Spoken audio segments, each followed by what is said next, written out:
PT, so it's crazy. You think best PT's gotten you production? I mean, I think so too. Actually, I'm inclined no, to agree. I still think Beast is better than Ganyu, honestly.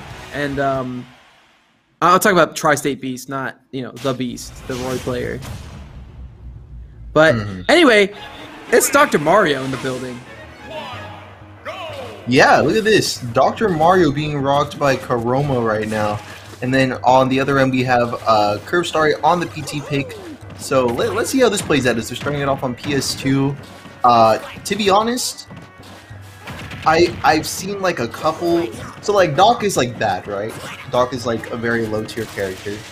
Oh yeah. The thing is though, is that like, I guess how to put it. I feel like I've only seen like cracked Dr. Mario players, so I like in my head I know I don't mean to, and I want to like remain like unbiased, but it's like if he's not cracked, I don't know, I don't want it, I guess. So far we're seeing some pretty good neutral. I like the fact that he's extending his combos though with the pills. That's very smart. Honestly, Pill's one of the most oppressive neutral Bs in the entire game.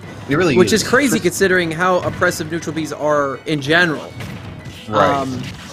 Like, again, with big bodies like Charizard, or easy to combo characters like, I don't know, say Ivysaur too, you can really get a lot out of them with these up air combos, with these forward air conversions.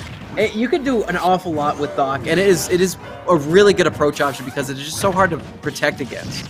Right. It'd just be hard to go up against. Yeah, but if there's one thing that Dr. Mario kind of sucks against, it's disjoints, because he's so stubby and slow that he has a really rough time getting in. And when they do, they can really rack up a lot of damage, and they do have kill potential with those throws. But overall, having Ivysaur or Charizard with their like big hitboxes with like the tails and the whips, it's rough for Dr. Mario trying to just pursue a medical career. Right. But yeah, a lot of still like strong options that Dr. Mario can bring to the table. But look at that, solid nair from Kirbstari. Going to be edge guarding his opponent to take the lead with a very clean one-stock lead. You can either take your Pokemon to Nurse Joy, who has free healthcare, or you can take it to Dr. Mario, who will beat your Pokemon up behind the building and charge you extra for it. Take you straight to the blast zone right there with that spike. Excellent down there coming out from Karoma to immediately tie the game. So Karoma's actually really starting to come to their own in this situation, and they're starting to punish the Zard and the Ivysaur for being out, which is something you absolutely need to do when playing against Pokemon Trainer, because those are the two best killers. Squirtle's good at neutral and racking up that damage, but in terms of sealing the deal on stocks, it's the Zard and the Ivysaur that are the most important. But right, a double-edged sword, they are big and they do get hit very easily.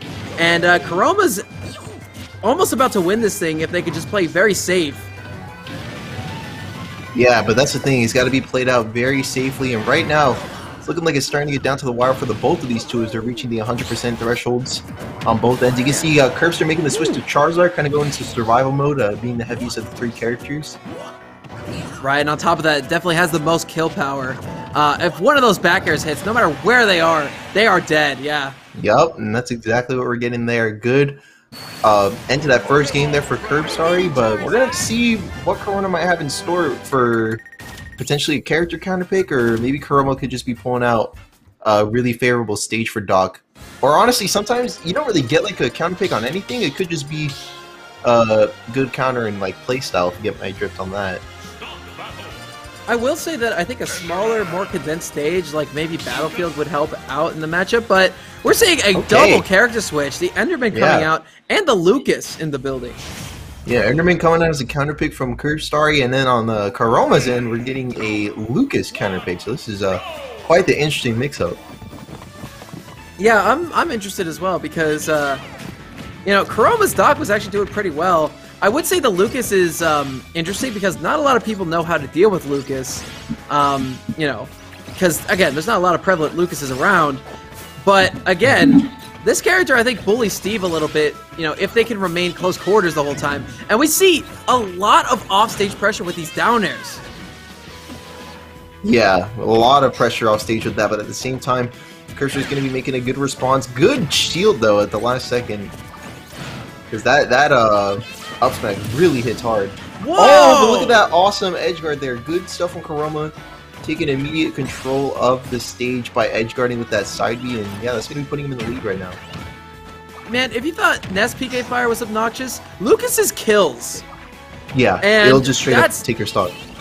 It's so terrifying, because on a stage like this, or like Town and City, you're dying stupid early, and there's a down smash just to make matters worse. Karoma is giving Kirbstari a very difficult time right now with this counter pick.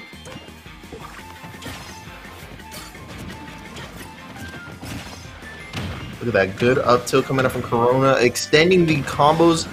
Wow, okay, extending from the up tilt like into what was that? Like maybe like 4 up airs, looking like Fox right now. That's kind of nuts. Definitely, and I gotta admit, I think Karoma's playing this matchup about as well as you can. The thing about Steve is that, you know, they're devastating when they have the tools they need, like, you know, diamonds or gold or mine carts, whatever. But if you keep them off stage and prevent them from mining and getting those resources, it puts them in a very awkward position where if they're constantly trying to come back to stage, they're not mining.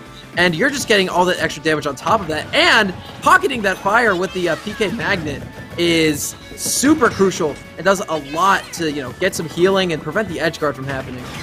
Right. A lot of preventative measures being taken there, but check this out. Applying pressure at the ledge with that TNT, and it's still going to be making its mark there. Really good job from Kirbstari, lining that up perfectly to tie up the stock count once again, but it does look like this Lucas has been giving Kirbstari quite a bit of trouble, but look at that. Diamond, pickaxe, and sword together is going to be doing a lot of damage there, all the way up to 75. This lead has all but evaporated for Karoma, and they are going to need something dramatic in order to win this situation. Now, let it be known that Kirbstari is nearing that kill percent, and Lucas does have 3 kill throws, but I feel like Karoma's really struggling to deal any significant damage at this point. Axe is gone, so we won't be seeing any up tilts, but don't worry. There's a crafting table in the area. They can get those diamonds back real quick. Up throw will not kill because of the high ceiling of the stage. I think a back throw might have been that situation, but that's okay. Up tilt's got you covered with a little bit of extra rage for good measure. Yeah, that forward tilt's going to be very strong, especially when you space it correctly to where you get that sweet hitbox. Have a look at that again. Up there, right? Like you said, that ceiling's going to be keeping Kirbstari in the game. There you go. Pressuring with that forward air, baiting the air dodge, and then angled right it out up of that shield. Yeah, angled it up on that forward tilt, and yeah, really good catch all around. Nothing but the best plays from our mans here this evening. Yeah, really nice stuff. So, the Toon Link is coming out. We're seeing another character switch right now. And I don't know, I'm going to be real. I kind of want to just, you know, say, okay, Lucas did its work. It did a good job. We see Kirbstari going right back to the Pokemon trainer after the Enderman had a difficult time. So, again, we need to talk about this matchup again because it's different. Toon Link is, you know, someone who's very prevalent in the scene today. A little bit less so now that Bethel is busy, presumably with Grand Canyon University stuff. But yeah, but the fact that this character exists and is still prevalent in the Arizona meta is good to see. And I feel like Toon Link, in a good position, played well and methodically. They could really bully PT. Yeah, it can make it really hard for PT to go about his business. But here we go. Okay, good punish right there with that back throw. I like that. I like the Moxie just maintaining a distance just outside of the F Smash's range, and then, you know, getting the punish right afterwards. Right, really good stuff, and Karoma's still going to be, you know, kind of trying to regain control of the stage, but at the same time, here comes Kirbstari with that parry in the back air. And there we go, now we got ourselves a good stream back into the center stage. Right, and it's going back and forth. Both these guys trading damage and combos with each other indiscriminately. And there's a forward air. That move hits like a truck. You know, everyone's worrying about Charizard back air, which can kill you at like 60 or 30 if the positioning's correct. But that forward air, very under-feared, I think is a good term for it. Let's just go with that, because it is definitely something that, You get hit with it at like 90 when Charizard has any little bit of rage, and you're donezo. Yeah, and you're just up and out of there.